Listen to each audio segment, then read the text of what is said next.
부모는 자녀에게 삶의 지혜를 알려주는 최고의 선생님입니다. 때로는 직접 해보니 좋았던 것을 자녀들에게 권해주기도 하고, 뒤돌아보며 후회가 되었던 것들에 대해서는 자녀가 동일한 실수와 후회를 반복하지 않도록 하기 위해 그것을 막아주기 위해 최선을 다하기도 합니다. 그런데 자녀를 좋은 길로 인도하고자 하는 부모의 마음이 아무리 절실하다 하더라도 자녀가 그 사랑을 받아들이지 않고 그 말에 순종하지 않는다면 그 사랑은 자녀의 삶 가운데 온전하게 성취될 수가 없습니다. 하나님도 마찬가지입니다. 우리의 인생 가운데 개입하시며 우리를 끝까지 선한 길로 이끄시기 위해 최선을 다해서 역사하시지만 우리가 순종하지 못할 때 하나님의 축복을 온전히 누릴 수 없는 것입니다.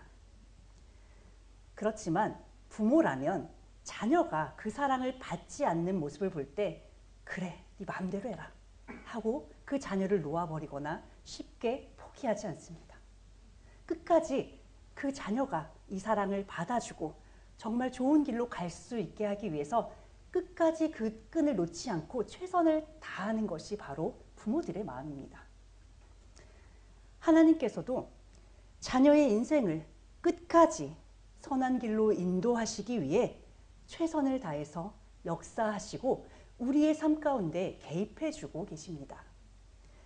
열왕기상 20장에는 하나님의 뜻을 지속적으로 거스르고 있는 악한 아합 왕에게 또다시 새로운 기회를 허락하시는 하나님의 모습이 기록되어 있습니다.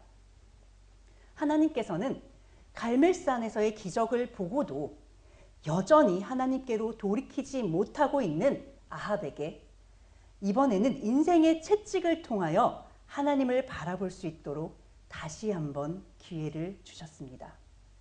하나님께서 불순종한 아합을 위해 드신 채찍은 바로 아람 왕 베나닷이었습니다.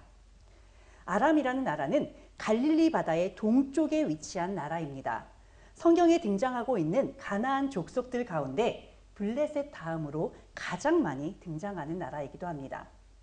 다윗 시대 이후에 이스라엘과 적대적 관계에 있었고 솔로몬이 타락한 이후에 그의 대적으로 하나님께서 세우셨던 르손이라는 사람이 아람의 왕이 되어 솔로몬의 말년에 이스라엘을 대적하고 미워한 나라가 되었습니다. 아마 기억하실지 모르겠지만 유다의 첫 번째 선한 왕으로 기록되었던 아사 왕이 북이스라엘 왕 바하사와의 전쟁 가운데 도움을 요청했던 이방 나라가 바로 아람입니다. 아사는 아람 왕 베나닷의 도움을 요청하고 하나님께 도움을 요청하지 않았던 일로 하나님 앞에 책망을 받기도 하였습니다. 지금 본문에서 아합 왕을 공격한 아람 왕 베나닷은 아사를 도왔던 베나닷 왕의 후손입니다.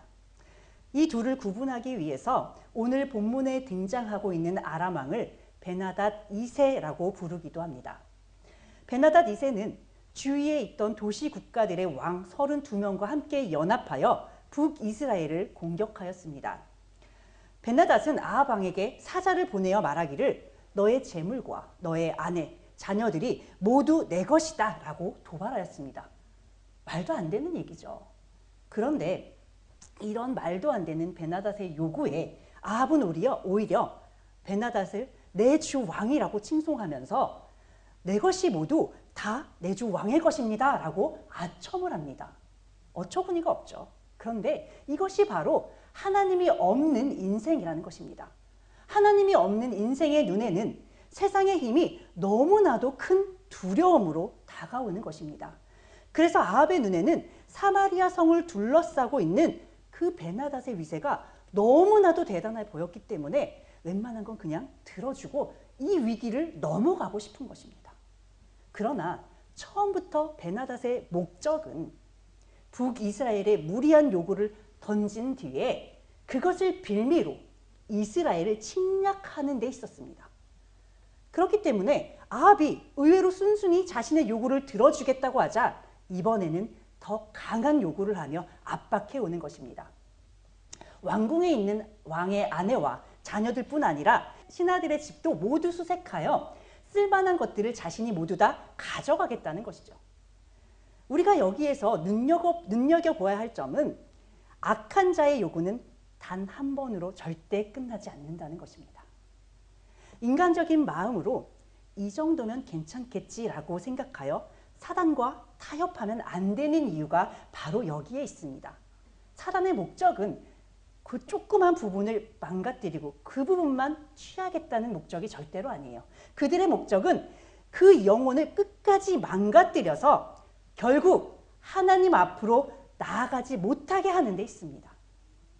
우리가 아주 하찮게 여기는 별것 아닌 작은 습관들 있죠. 나쁜 습관들. 그것에 단 한 번 마음과 내 시간을 내어주었을 때 그 틈을 타고 죄는 싹을 틔우게 됩니다. 한 번 싹을 틔운 죄는 계속해서 자라나 결국 우리의 중심에 있는 예수님의 자리를 빼앗는 데까지 자라나는 것입니다. 그러므로 우리는 믿음을 굳게 세우고 지극히 작은 부분이라 할지라도 절대로 타협하지 않기 위해 경계해야 합니다. 사단의 목적은 처음부터 우리를 하나님의 사랑으로부터 끊어내고 영원한 죽음으로 인도하는 것임을 절대로 잊으셔서는 안 됩니다. 열왕기상 20장 8절 모든 장로와 백성들이 다 왕께 아뢰되 왕은 듣지도 말고 허락하지도 마옵소서 한지라. 아합이 처음부터 베나닷의 침략을 국가적 위기로 인식하고 하나님께 지혜를 구하고 반응했다면 어땠을지 하는 안타까운 생각이 듭니다. 그는 처음에 베나닷이 요구하는 것을 가볍게 여기고 대응했습니다. 이 정도는 내가 들어줄 수 있지. 나한테 피해가 오는 것이니까. 그러나 베나닷의 무리한 요구 가운데 베나닷이 품고 있는 본뜻이 무엇인지 깨닫게 되자 그제야 나라의 장로들과 백성들을 모아 지혜를 구하였습니다. 그런데요, 성경을 보시면 알겠지만 그들이 하나님께 부르짖었다는 기록은 어디에도 없습니다. 그러므로 지금 이들의 결정은 위기의 상황마다 자신들을 건져주셨던 하나님의 은혜를 역사를 믿었기 때문에 오직 하나님만을 의지하여 결단한 것으로 보기 어렵습니다. 그들에게는 사마리아를 둘러싸고 있는 베나닷의 군사들을 막을 힘은 없었지만 그럼에도 불구하고 기분이 나쁘단 말이죠. 이것을 당할 수는 없어요. 그래서 뚜렷한 대책도 없이 베나닷의 요구를 일단 거절할 것을 주장하고 보는 것입니다. 자신의 청을 거절한 아합을 향해 베나닷은 사마리아에 부스러진 것이라며 조롱하고 분노합니다. 이것은 베나닷이 스스로 자신의 힘을 의지하여 북이스라엘쯤은 쉽게 이길 수 있다라는 교만한 마음에서 비롯된 행위입니다. 이에 아합은 갑옷을 입은 자가 갑옷을 벗는 자와 같이 자랑치 못할 것이라고 대답하였는데 이것은 우리나라 속담에 김칫국부터 마시지 마라 라는 말과 똑같은 말입니다. 그러니까 전쟁을 시작하기 위해서 전쟁에 나가기 위해서 갑옷을 입는 사람이 마치 모든 전쟁을 마치고 갑옷을 벗는 사람처럼 이미 결과를 상정하고 그렇게 자신만만하게 하지 말아라 라는 말입니다. 베나닷 왕 앞에서 굉장히 비굴한 태도를 유지했잖아요. 주님이라고 하면서. 그런 아합이 한 말이라고는 좀 믿기 어려울 정도로 대담한 도발입니다. 이것은 아합이 자신의 의지와는 상관없이 하나님께서 이스라엘 백성들은 건지시고 아람 왕은 멸하시기로 작정하셨기에 허락하신 담대함으로 볼 수 있습니다. 비록 아합도 또 이스라엘 백성들도 이 전쟁을 위해 하나님께 간구하고 부르짖지는 않았습니다. 그러나 하나님께서는 이방인이 하나님의 백성을 조롱하고 위협하는 것을 그냥 두고 보지 않으신 거예요. 그들을 속량하실 계획을 이미 세우셨기에 아합에게 담대함이라는 은혜를 베풀어 주셨고 그를 통해 베나닷의 노를 격발한 것입니다. 열왕기상 20장 13절 한 선지자가 이스라엘 왕 아합에게 나아가서 가로되 여호와의 말씀이 내가 이 큰 무리를 보느냐 내가 오늘 저희를 내 손에 붙이리니 너는 내가 여호와인 줄을 알리라 하셨나이다. 하나님은 하나님의 의로우심과 스스로 여호와이심을 온 세상에 나타나시기 위해 스스로 역사하시며 이스라엘 백성들을 도우셨습니다. 동시에 이것은 하나님께서 아합에게 허락하시는 또 한 번의 기회입니다. 이미 갈멜산의 전투를 통해 하나님께로 돌이킬 수 있는 기회를 얻었지만 그 기회를 아합은 놓쳐버렸습니다. 그럼에도 불구하고 하나님께서는 끝까지 그를 세우시기 위해 역사하고 계십니다. 이미 북이스라엘의 수도인 사마리아 성을 포위했을 정도로 베나닷의 군사력은 엄청났습니다. 아주 막강했습니다. 반면에 북이스라엘의 군대는 15절에 기록하기를 각 도의 방백의 소년들 230명과 그 외에 모든 백성을 통틀어도 7,000명이다 라고 기록하고 있습니다. 도합 7,230명밖에 안 되는 아주 초라한 수준의 군대였습니다. 이런 북이스라엘의 군사력을 하찮게 여긴 베나닷은 전쟁을 선포하고 진을 베풀었습니다. 그런데 그는 그 전쟁이 임박한 그 상황에서 자신과 연합했던 32명의 왕들과 함께 술을 마시고 취한 상태에 있었습니다. 그리고 이스라엘을 탐지하러 보낸 자들이 와서 230명의 소년들이 먼저 나온다는 보고를 드렸을 때 화친하러 나오든 싸우러 나오든 상관없이 그들을 사로잡으라는 명령을 합니다. 눈에 보이는 숫자를 의지했던 베나닷의 교만과 자만심이 어느 정도였는지를 짐작할 수 있는 대목입니다. 그는 이스라엘의 군대가 자신의 대군과는 상대가 되지 않는다는 것을 알았던 거예요. 그렇게 생각을 하고 이스라엘 군사들이 싸우러 나오든 그렇지 않든 그들을 아주 쉽게 제압할 수 있을 것이라는 확신을 갖고 임하는 것입니다. 굉장히 교만한 마음으로 지금 하나님의 사람들을 하찮게 대하고 있는 것입니다. 잠언 16장 5절 무릇 마음이 교만한 자를 여호와께서 미워하시나니 피차 손을 잡을지라도 벌을 면하지 못하리라. 교만은 하나님께서 가장 미워하시는 죄입니다. 아합과 이스라엘 백성이 하나님 앞에 잘했기 때문에 역사하신 것이 아니라 하나님께서는 스스로 교만과 대적하고 계십니다. 베나닷의 교만이 그를 패망으로 이끈 것이고 하나님의 은혜 가운데 이스라엘 백성들은 건지시는 것입니다. 하나님의 역사하심 가운데 그 일을 경험하는 자들에게나 지금 이 자리에서 이 역사를 듣고 있는 우리에게 하나님만이 참 여호와이심을 드러내주고 계십니다. 하나님은 인간적인 힘과 능력으로는 도저히 상대가 되지 않는 강한 나라와의 전쟁에서 아합과 북이스라엘에게 승리를 허락하셨습니다. 이를 통해 다시 한번 전쟁이 하나님께 속한 것임을 알리신 것입니다. 그리고 여호와의 구원이 사람의 많고 적음에 달리지 않았다는 것을 우리에게 일깨워 주고 계십니다. 모든 역사의 주관자가 하나님이심을 경험할 수 있도록 또 한 번의 귀한 기회를 주셨습니다. 하나님은 여기에서 그치지 않으시고 선지자를 통해 이스라엘 왕에게 지금 승리한 것에 도취하여 안주하지 말고 아람 왕이 다시 쳐들어올 것을 예비하라고 말씀해 주십니다. 전쟁에 대비하여 힘을 키우고 전쟁을 준비하라고 미리 앞서서 알려주신 것입니다.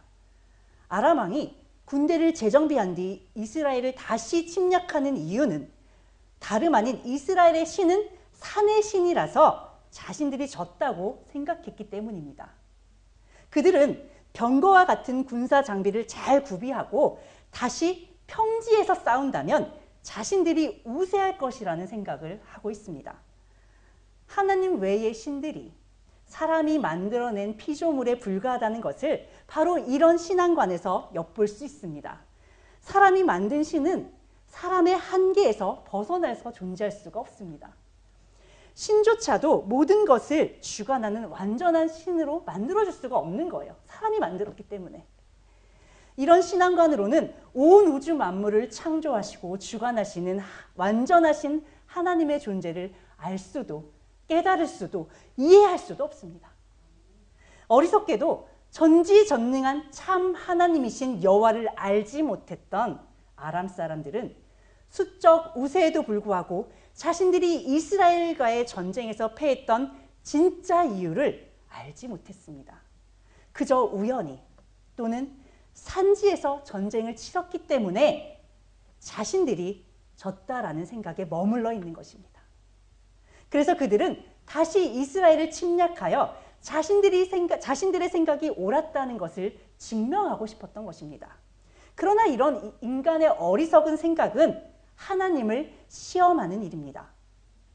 하나님은 이들에게 또다시 하나님만이 참 하나님이시라는 것을 알리실 준비를 하셨습니다.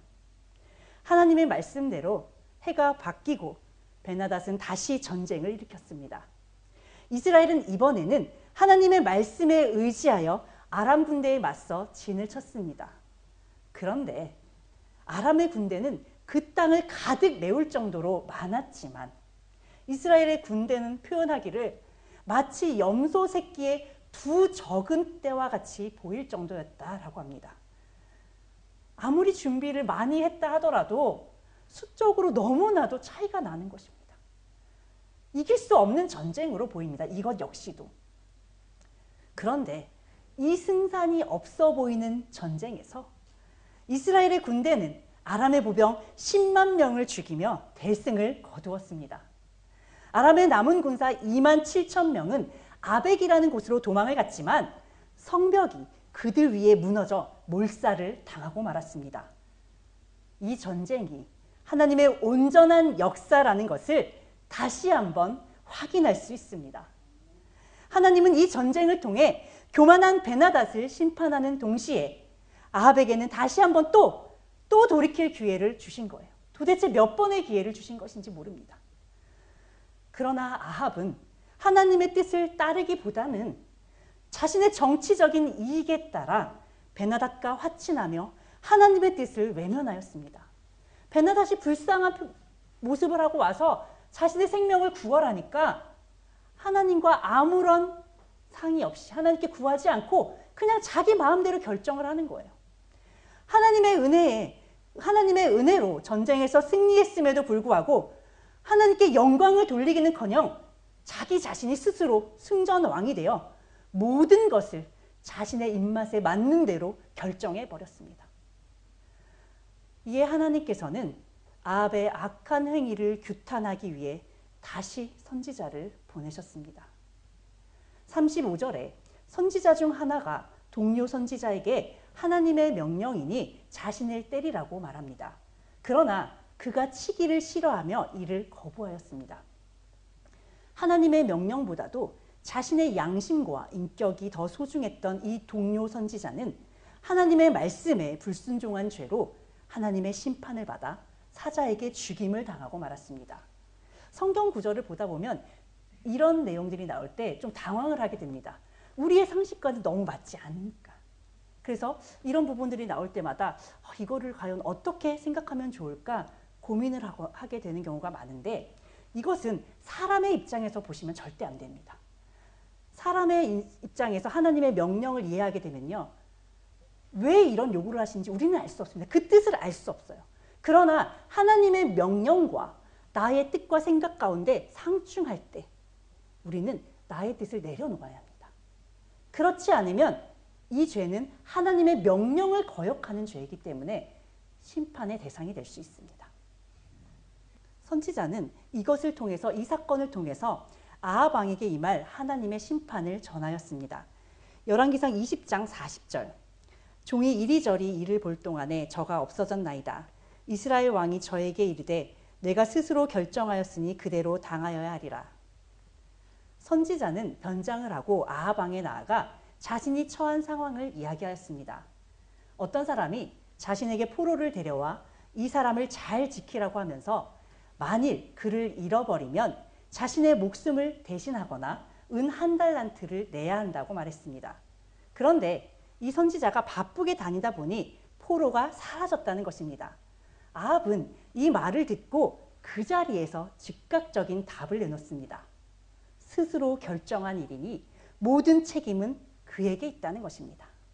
약속한 대로 포로를 잃어버린 그가 모든 책임을 지고 벌을 받는 것이 마땅하다는 대답입니다.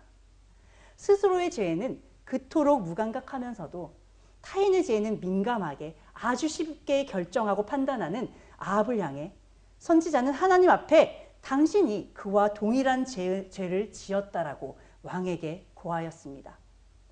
그리고 이어 하나님께서 멸하기로 결정한 사람을 왕이 놓아주었으니 그의 목숨을 왕의 목숨으로 대신하고 그의 백성을 왕의 백성이 대신할 것이라는 심판의 메시지를 전하였습니다.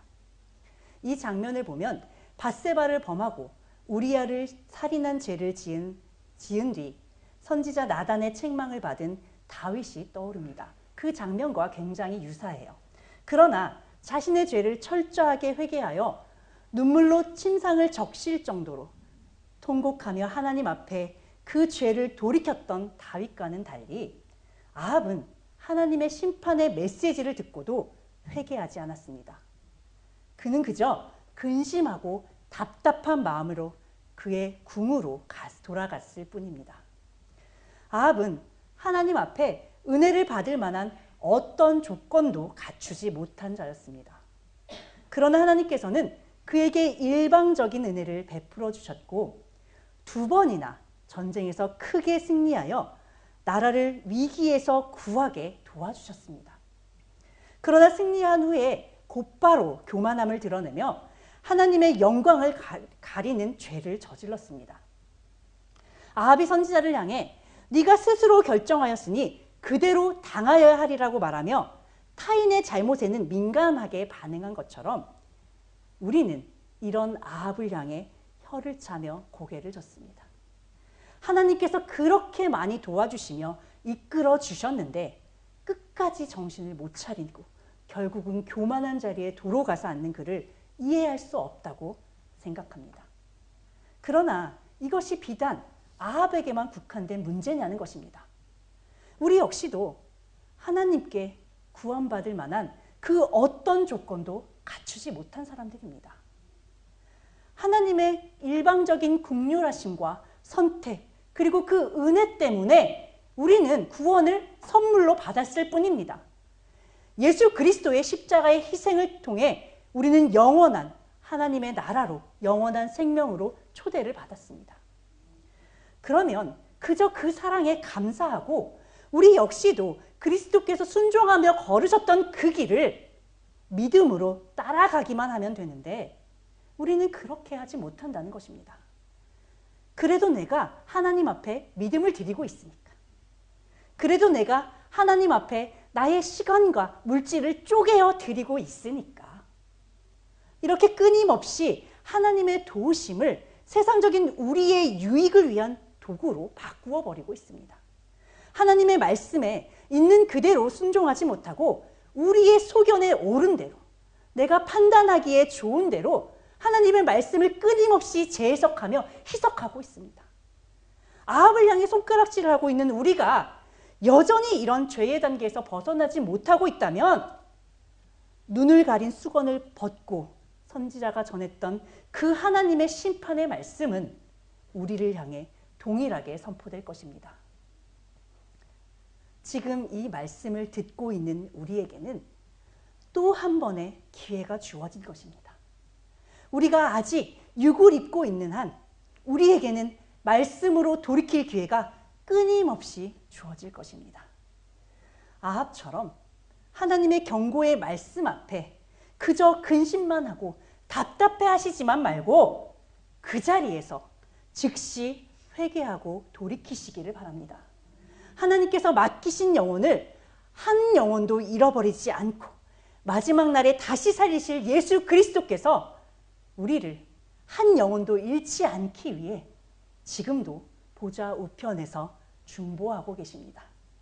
오직 살리는 데에만 뜻이 있으신 아버지의 은혜에 감사하고 의지하시며 그 뜻대로 예수 그리스도를 보고 믿음에 전념하심으로 하나님 나라에 참여하시기 바랍니다. 그래서 영원한 생명을 누리시는 여러분과 제가 되기를 간절히 소망합니다. 마치겠습니다. 사랑과 은혜가 충만하신 하나님 아버지, 아버지의 끊임없는 은혜와 사랑에 깊은 감사를 드립니다.